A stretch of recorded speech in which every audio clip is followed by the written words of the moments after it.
Greeting, folks. Unfortunately, I found that most videos regarding the scientific miracles of the Qur'an are either bloated, where you need to watch for 10 minutes to learn something which could have been said in 2, or exaggerated, where you'd find God saying something like, He is the one who sends the wind to move the clouds, and then find Muslims bragging that the Qur'an discovers something scientifically impossible.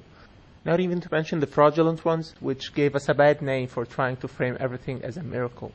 But that's okay. I mean, how many times did you hear that Jesus popped up in a church or something, right? Anyway, the bottom line is that I wanted to make a few brief yet powerful and easy to understand points. To meet the challenge, you'll need 1 or 2 online Arabic-speaking Christian friends to verify what I'm saying. Because maybe I'm taking advantage of you via manipulating literal translations, since we won't be using the official ones here. Now, for those of you who don't know, the Qur'an was revealed to Prophet Muhammad some 1400 years ago in the Arabian desert. He himself was illiterate, and very few people knew how to read in his society to begin with. You'd notice that in some examples, the text is used in such a way so as not to shock the minds of that era, yet once we discover the underlying fact, we find it so clearly embedded in the verse. Here are 7 examples. It's known since the 30s that the universe expands at the speed of light.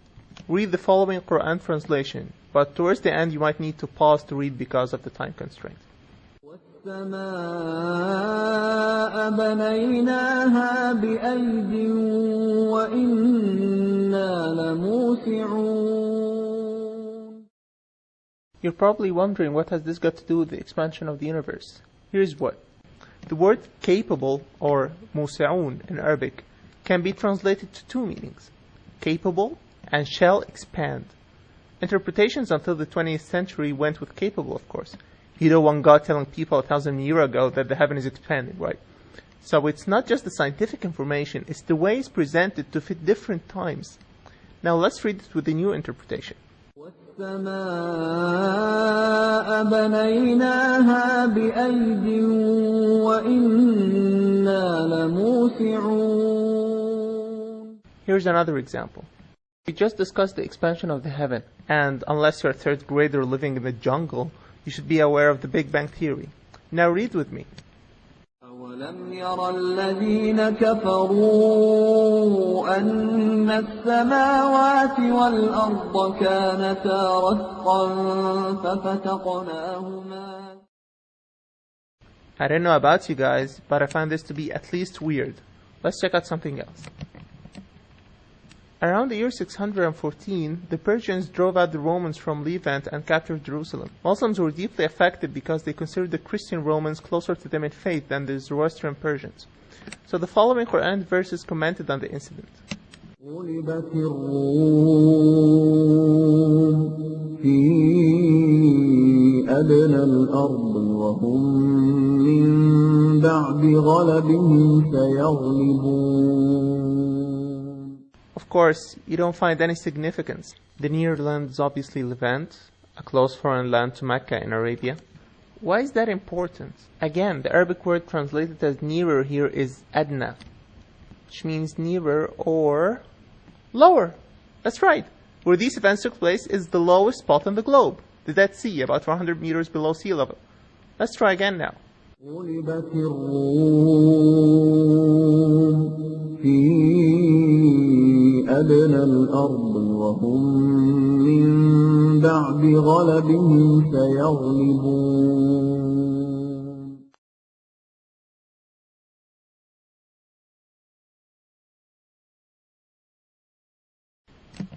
Maybe it's another coincidence? Let's move on. In chapter 18, called Al-Kahf, or the Cave, God tells us a story of a group of believers who escaped religious persecution and slept in a cave, only to wake up 300 years after. If you think that's bizarre, you obviously haven't read the Bible. Anyway, the translation reads, وَلَبِثُوا فِي كَهْفِهِمْ 300 سِنِينَ وَازْدَادُوا تِسْعًا. Now, nobody thought something was special about the way that figure is said. Did God mean 309 years or what? If so, why didn't he just say 309? Didn't really make much difference back then. But when the people became advanced in mathematics and astronomy, we found the following. Now let's assume that those people slept for 300 solar years. That would equal 109,575 days. And in lunar years, that is...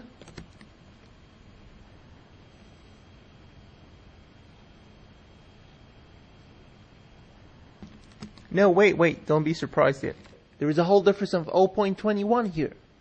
Christian apologists say Muslims are nuts because they can't see such a huge difference. And that's very interesting when you know the reply to one of the Bible contradictions. You see, Shabir Ali, a Muslim Bible scholar, wrote a list of 101 Bible contradictions. The Christians obviously weren't very happy about this and replied with 101 cleared Bible contradictions, which had about 75 good answers, by the way. Now, one of the contradictions said, did 200 singers or 245 singers accompany the assembly? And as you can see, the reply was that the number 245 was rounded to 200. I personally find this an acceptable reply. But then why can't 309.21 be rounded to 309? Gee, whatever those guys were smoking must have been really, really green.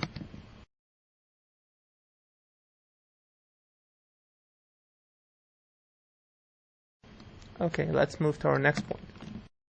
يا أيها الناس ضرب مثل فاستمعوا له إن الذين تدعون من دون الله لن يخلقوا ذبابا ولو اجتمعوا له وإن يسلبهم الذباب شيئا لا يستنقذوه منه ضعف الطالب والمطلوب. First time, there doesn't seem to be anything special with the verse. But here's an interesting fact about flies. They can't chew food, only suck liquids. But then how do they eat solid food sometimes? Good question. They vomit on the food first and drink it when it's dissolved by the digestive enzymes. So naturally, if a fly snatched a food particle from you, even if you killed it and tried to take that food particle back, you wouldn't be able to, because it was already digested before the fly even ate it.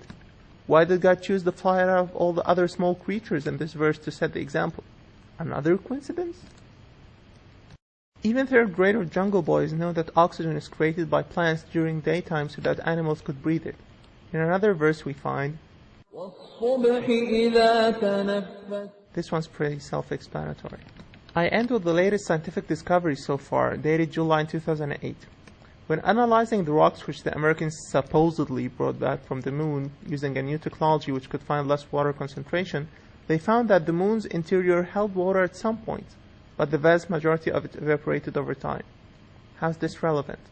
Check this out. والقمر قدرناه منازل حتى عاد كالعرجون القديم. Not just as the old palm branch dry, but its interior also held water at some stage. Then the water evaporates when it becomes old. These were just samples, but there's more than just the scientific miracles. For example, the Prophet had virtually nothing when he died, though he could have piled all the money he wanted.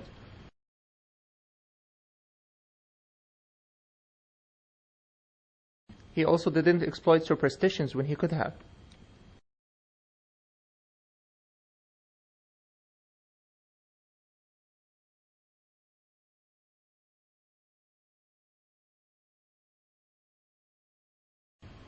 And until he was about to die, he was careful not to miss even a single prayer.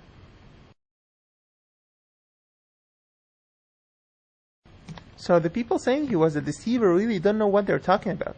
Anyway, I wanted to give you an idea about the topic, and all I'm asking from you is that even if you still think there is nothing special about the Qur'an, consider that there is at least a reasonable possibility that it actually came from God. قل أرأيتم إن كان من عند الله ثم كفرتم به من أضل ممن هو في شقاق بعيد سنريهم آياتنا في الآفاق وفي أنفسهم حتى يتبين لهم أنه الحق أولم يكف بربك أنه على كل شيء شهيد. See ya.